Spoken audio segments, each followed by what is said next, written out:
Hey there everyone, it's Alex here from VG247.com and I'm super excited today to show you some more of Final Fantasy 7 Remake. Actually got to go and play 3 to 4 hours of it, got to play a few different sections of the game. People who played the original Final Fantasy 7, I got to play the one thing that was really new for this build is I got to play the second reactor mission and also the aftermath of the original reactor mission. I know if you have never played Final Fantasy VII, that won't mean much to you, but a lot of the rest of this video will, so stick with us.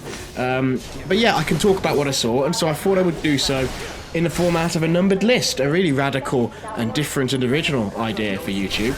And so here are 7 things that I think you should know about Final Fantasy VII Remake that I learned when I played it and interviewed some of the guys behind it. So point 1, all 4 playable characters feel really different. Now notice there, I want to get this out of the way up top, I said all 4 playable characters, and that is because Cloud, Barret, Tifa and Aerith are the 4 playable characters in this game. It was confirmed to me in an interview that Red 13 will not be a playable party member in this game. He will join your party, but he'll be a guest character. As, you know, any Final Fantasy fan will have known, will have experienced guest characters in past games. There are a number of them in 15, and that is the role that Red will have in this game. If you want to know more about the reason why, on VG247.com we've got a news story, I'll pop a link in the description, where Naoki Hamaguchi, the co-director, explains the thinking behind Red not being playable. And really it's just to do with the fact that if you know the story of Final Fantasy VII and you know that this game ends when you escape Midgar, then you really wouldn't get very much Red in this game to begin with anyway, so they figured they might as well save him being playable, but he'll still use his iconic moves and stuff in battle as a guest. Now with that said, like I said, the 4 playable characters that there are feel really different, because I think in a game with an action bent like this, there's always a risk that characters can end up feeling samey. This is totally not the case here. All the characters feel really quite different, and the good thing is I got to play a save game where from a little later in the game, I don't know how far into the game, but what I can say is the characters were around level 17, 18, 19 on that file, and comparing that to the characters at the start, you can see how Cloud and Barret had grown into their ability set, had really unique, different ability sets, and that's really good. Tifa the same. Do I think the others are as fun as Cloud?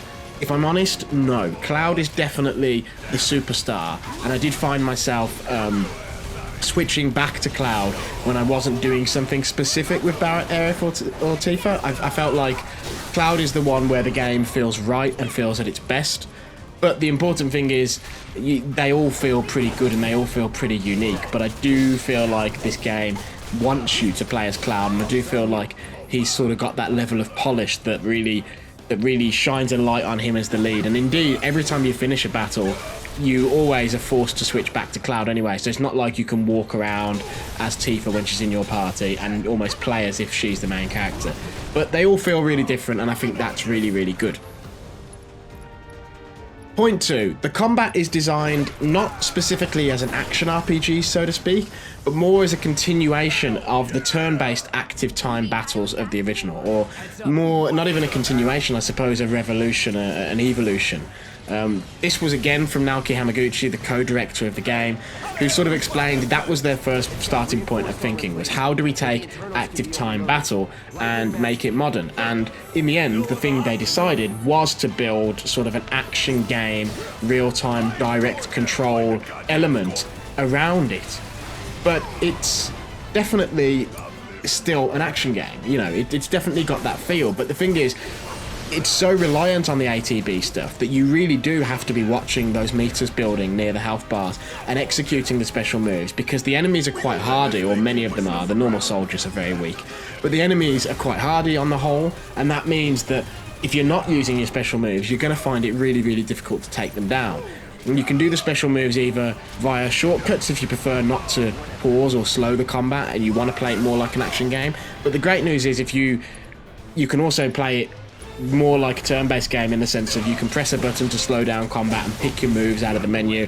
And of course there's classic mode too, which sort of automates the action part and lets you play it more like an ATB game. So it's sort of the best of both worlds, but it definitely feels like the combat is designed to be an evolution of active time battles rather than an action game with some classic Final Fantasy stuff bolted up. Number 3, the story expansions offer extra context.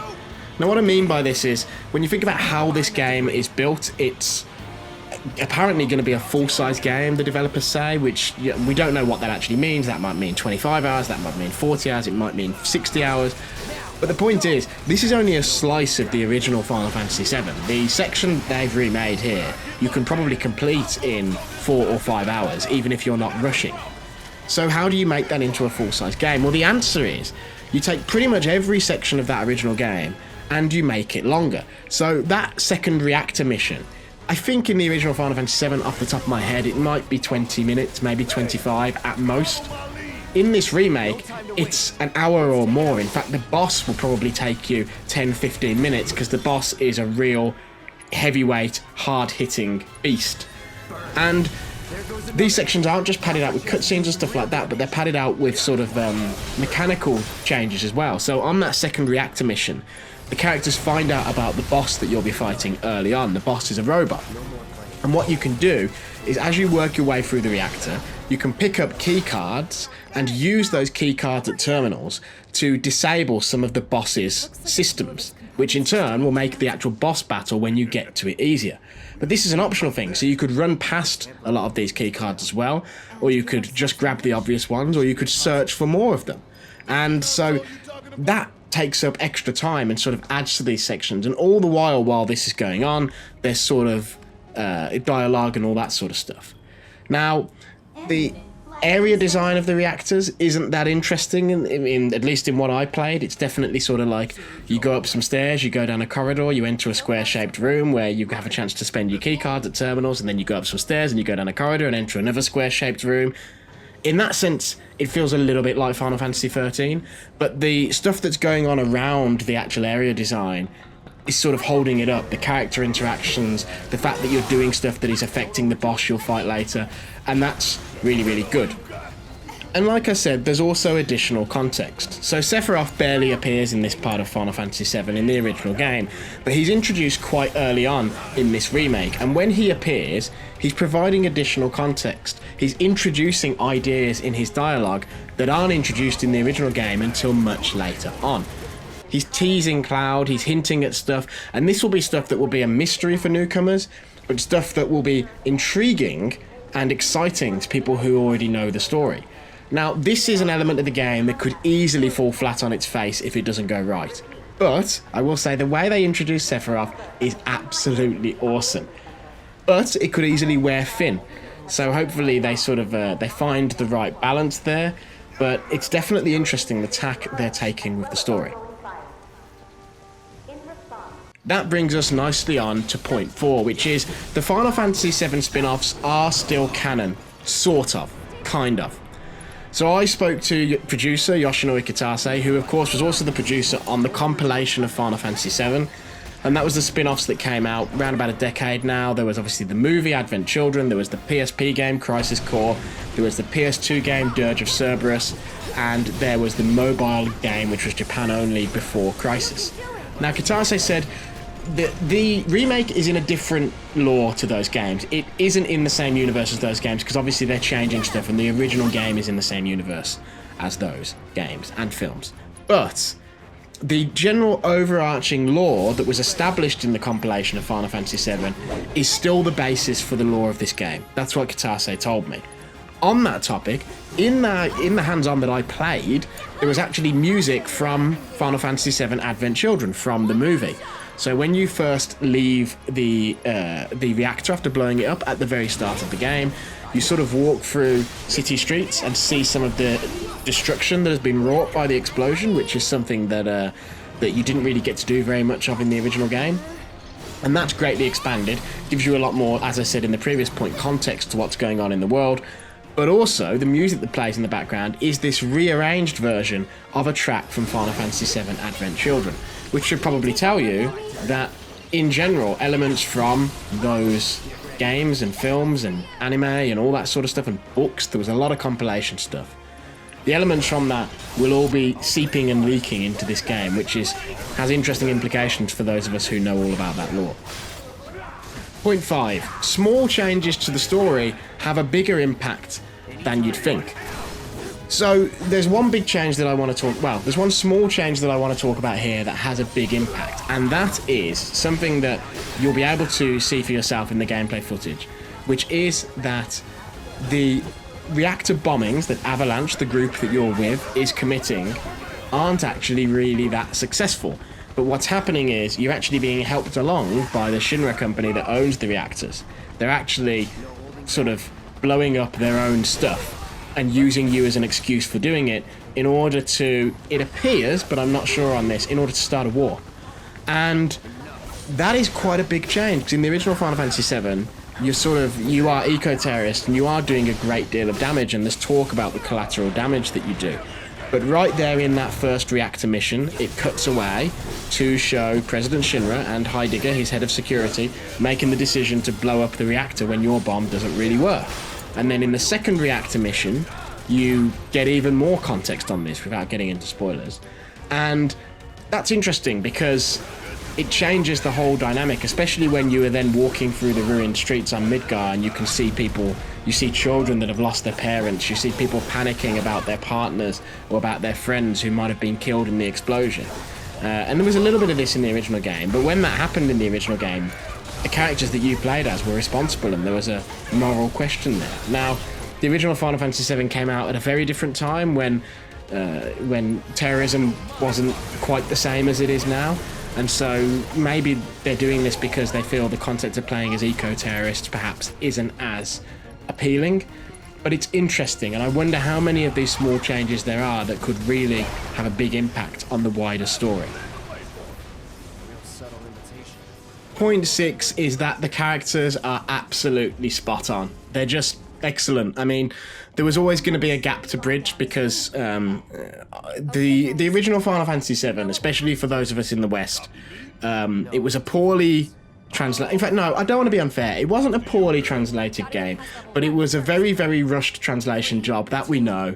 And some elements of the story it misses, some elements of the story it mistranslates, I think because they were probably translating it by spreadsheet, and so often they didn't have the context as to what that line meant in the wider story.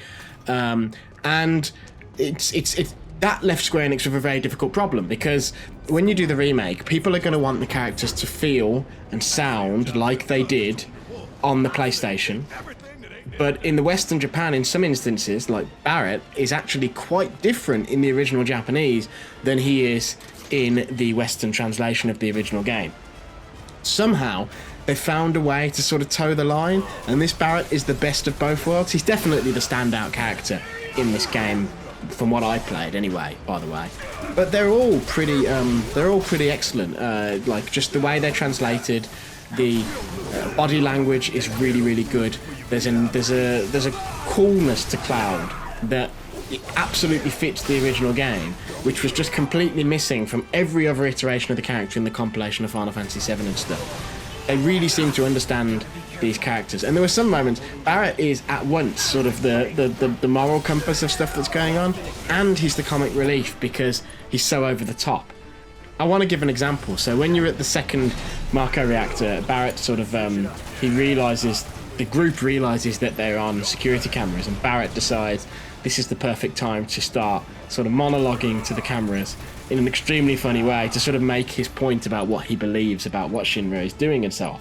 And it's stuff like that. I get the impression that there's going to be a lot of great character moments. The little bits of interplay I got to see between Cloud and Tifa also really sort of hit the nail on the head of that sort of relationship with someone that you've known since you were a child, who you sort of fancy, but you know you can't be with them. It's really good. It's really good. Yeah, this and the combat so far are the standout things. It's sort of the characters and the combat are the things that really stand out. The characterization and the way they've been written and translated is absolutely spot on, and I hope this bears out for the rest of the game, for the full game, because obviously there's a lot more dialogue we've never seen. And point 7, this game has dynamic music and it's absolutely excellent, but there's a bit of a catch. But yeah, the soundtrack is absolutely amazing so far. Everything I've heard is just really, really, really good. But the catch that I would say is that there's definitely a risk of certain pieces of music from the original game wearing a bit thin if variations of them are played a lot. Which obviously, again, that's something where that makes sense, because back in the day you sort of just accepted that every battle for 40 hours would have the same music. But now things have changed a little bit, but there's also the pressure to stick to what the original game did musically. So for instance, in this demo I heard multiple versions of Those Who Fight, the classic Final Fantasy VII battle theme, and these versions varied depending on the area you're in, depending on the context in the story, depending on what was going on. And it's all dynamic as well, so like when after the first reactor mission Cloud is above the plate on the city streets on the run from soldiers, that song plays constantly, but what happens is there's sort of a quiet version for when you're actually not in combat and you're sneaking around, and then there's a loud version for when you're in combat, and then there's a tense version for when soldiers are nearby but you're not quite close enough that you've caught their attention yet.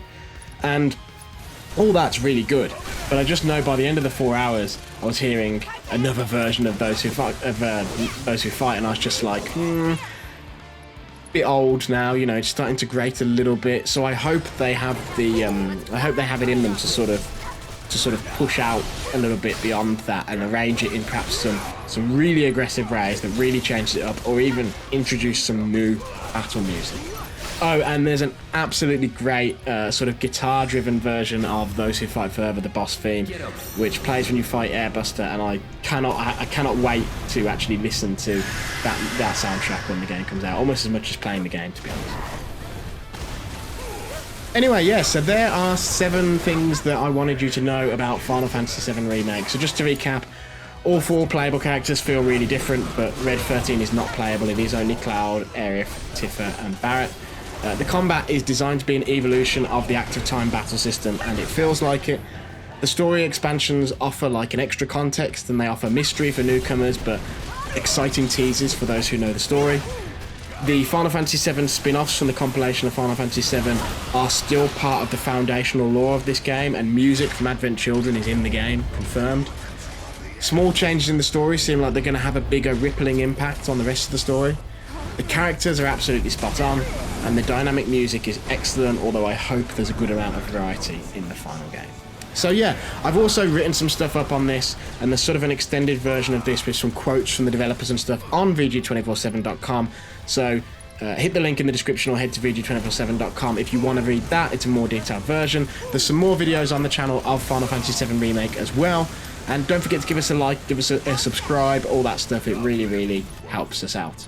So yeah, really excited for next month. As you can tell, I'm a big old Final Fantasy nerd, so it's a very exciting time for me, and you can totally expect more Final Fantasy VII content from me when we get closer to launch, so stick with us. Until next time, everyone, see ya.